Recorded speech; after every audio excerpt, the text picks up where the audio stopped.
Today on r/today I effed up. Today I effed up by giving a team member a joke Linux command. I have a group chat at work with two very skilled technicians of mine. One of them asked for a password reset and the other, not doing it in a while, asked what the command was. Being the snarky jackass I am, I told him the command was rf-rf/-no preserve root, thinking he'd realize it wasn't anything password related or, a remove command. For the uninitiated, that will remove everything from the root of the file system on Linux. Think of deleting your C drive in Windows. Well, one copy-paste and an oh crap, this is deleting a lot of stuff later, and I realized that our day was about to get a whole heck of a lot more interesting. We had a total of 48 mounted file systems attached to this system, and as one would expect, almost every single file and directory got deleted that wasn't actively being used at that second. It took us about 2 hours to recover the system from backups, and everything came back up as if nothing happened at all. Luckily it was a test system and no one really noticed it just crashed. The silver lining is, I guess we know our backup and restore procedures work, and we didn't actually end up breaking anything too critical. Guess I'll find out if I keep my job in a day or two. For our next story. Today I effed up by making a promise to a 3-year-old. So many years ago my daughter was learning to talk, and thanks to my foul mouth, she learned proper use of curse words fairly quickly. We then spent a lengthy amount of time teaching her what words were inappropriate, and what to substitute them with. She would quickly get exasperated and explain in her way that the substitute words didn't have the same oomph as a curse word. And of course all the grandparents thought it was hilarious and adorable and encouraged the use of this foul language. At some point during all this teaching, I supposedly promised my 3-year-old daughter that I'd let her cuss when she turned 15. I don't truly remember promising, but I do remember the conversations involved around the time, and I'm sure it was my exasperation that made me promise this. So on her 15th birthday, after blowing out her candles, she immediately jumped for joy, clapping her hands, and exclaimed, "This is the most fantastic effing birthday ever!" Of course I was in shock. Her father immediately WTF'd her, and she launched into what had to have been a planned speech about this promise I made. And how she's been holding on to my words for over a decade, how excited she is to finally be 15, and how she can absolutely curse now because mom promised. In the end, we talked to her and explained how that was a promise made in frustration and exasperation, and while it is unfair to hold me to it, we could compromise. The compromise was she only uses the foul language at home, absolutely never at school, and she avoids using it around extended family and her younger brothers, who, consequently, are also looking forward to their 15th birthdays, expecting the same deal. I also know I can't stop her from using foul language around her friends, but I told her to limit it to their Discord and texting, and again, never at school, never around other kids' parents. We've taught her to use her best judgment on when the word is acceptable, and we've all toned down our cursing and foul language. She is generally a really good kid, so if cursing is the worst thing she does as a teenager, I can deal with it. Let's dive into our next story. Today I effed up by fabricating my job experience and getting a senior level job I shouldn't have. Came to the realization as to how effed I am today. To rewind back and give a little bit of context. I've got a pretty decent career history, education, and work experience for being in my early 30s. But I put a lot of effort into over-accentuating that experience when applying for jobs a few months ago, and found my way into a VP of sales position for a mid-sized company after a long interview process I never thought I'd actually get.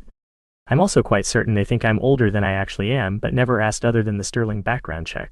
To start, I have a dual degree from a well-known SEC school, and an MBA from another very highly ranked SEC school, as well as some professional experience throughout that time in school, working mostly full-time. A few years back, I took what was basically an internship and was a VP of sales for a small CRM company that looked bigger than it actually was. The owner of that company owned a franchise I worked for part-time, and I was making like $50K a year basically as an admin assistant with a snazzy title. But I worked for his original company part-time. It looked like I had been with the company for 7+ years, when in reality I had done very little, and was making like $15 an hour most of that time. 2 years ago, I leveraged that to get a regional manager job at a larger company, used my buddy who worked with me as a reference, and go hired making $110K a year base plus bonus. Did okay there, but it was clear I didn't have the chops, was still learning, and I got laid off in March. My boss I was in good with said they'd verify whatever I needed as a reference. When I started applying for jobs, I listed my experience as their regional VP of sales, and created this hybrid job description about what I actually did, and included some senior-level duties to make it sound like I was a key employee. Ended up getting an interview for this startup company, bullshitted my way through 5 interviews, and got an offer for $205K base, plus bonus to run their sales division and deal with their external stakeholders. Heck yeah, thought I could handle that. But I can't. The job was extremely plug and play. They wanted me to completely revamp their entire sales structure week 1, and I didn't even know what their product effing did. Tried to BS my way through client calls, but these people have been tearing me apart every week for any strategy I recommend and letting me know how worthless I am. If I don't get fired by Friday, I'll be absolutely shocked after the call I had today. I got away with it for a few months through being respectful, attentive, and giving 110% towards figuring it out, but it's clear I don't have the skills needed to be where I am yet, so I'm Effed. They say fake it until you make it, but faking it doesn't work unless you know how to make it yet. I feel like Mike Ross in Suits, but instead of being competent but lying about my credentials, I actually have the degrees, but I over-exaggerated my experiences, and they bought it, so I'm a dumbass in the wrong spot. On to the next story. Today I effed by texting my date instead of my girlfriend's. Today I effed up by texting my date instead of my girlfriend's with a review of said date. I, 45 female, have been dating off and on since my ex-husband and I divorced in 2020. My 2 best girlfriends are also single and navigating the world of dating. We text about our dates. A week ago I matched with someone, 40 male, on Hinge. We'll call him Joe for this post. Joe is wonderful. He has a PhD and is an associate professor at my collegiate alma mater. He grew up in the Midwest and moved to the Deep South for his job. Our conversations over text were engaging, intelligent, and witty. We met and had our first date last night. The date was awesome. We clicked in person, the conversation never ceased, we made each other laugh, and he was attractive in person. At the end he was in a hurry to leave, which I initially thought was odd, but he explained he had to get home to take his puppy out for a walk so he could pee. There was no kiss goodnight, but he did ask if I'd like to see him again. I said I would love to. We texted just a little bit this morning.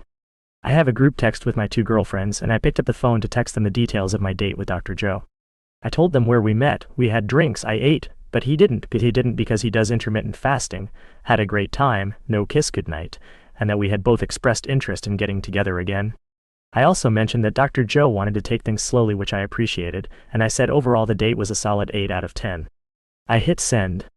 My dumb ass didn't text my girlfriends. I texted Joe my formal review of the date. I couldn't figure out how to unsend the text, so I bit the bullet and sent him an apology text explaining that it was intended for my friends and that I was beyond mortified. He found the whole thing quite funny and said he'd happily take the 8/10 rating.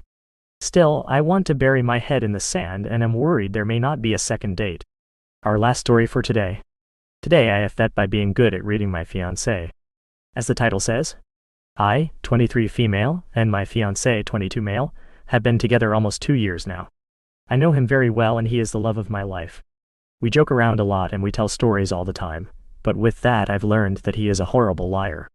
I have always chalked the reasoning of why I know up to the hundreds of hours of videos I've watched of body language analysis and verbal tells. I'm obviously no genius, and I clearly am not certified to be 100% factual on everything that I state here, but I will say that from a young age, I learned how to lie. Parental issues, shocker. And I lie very well. So I've sort of trained myself to stay away from certain tells when lying. However, when I speak to others, I typically seek them out. Usually because I'm bored, or if I'm trying to get the truth about some juicy gossip. Regardless, because of this, I've slowly come to know my fiancé's tells very well. He's not a very good liar, and he has this facial twitch that usually gives him away. So here's what happened. My fiancé and I were joking around the other night after some fun nighttime activities, and he had made a joke about the best BJ he's ever had. So naturally, being his fiancé and in a joking mood, I say, well, that's obviously me. Duh, and laugh it all off. His response to that was obviously with an eye roll. However, I caught him doing his facial twitch, and his voice got a bit higher than usual. My face immediately dropped, and he asked what was wrong. I told him that everything was fine and it's no big deal. He obviously knew that was a lie because, let's face it, he saw my face drop. He kept pressuring me about what was wrong, and since our whole relationship has been built up on communication and keeping that open, I finally fessed up and told him that I knew he was lying. He told me that he wasn't and that he was telling 100% of the truth. But again his voice got all squeaky. I pointed this out and explained that I knew he was still lying and why. He then tried to deepen his voice, which just made me laugh really hard because again I knew he was lying. Well, it turns out I wasn't wrong.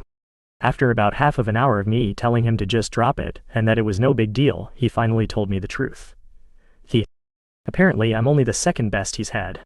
So, definitely a blow to the ego right there. I felt my stomach drop and instantly regretted everything that I've ever learned. So I have learned my lesson now. I not only regret learning all of that information when I was younger, thinking that I would be so cool to be able to pick up on lies people tell, but I also regret purposefully learning my fiancé's tells.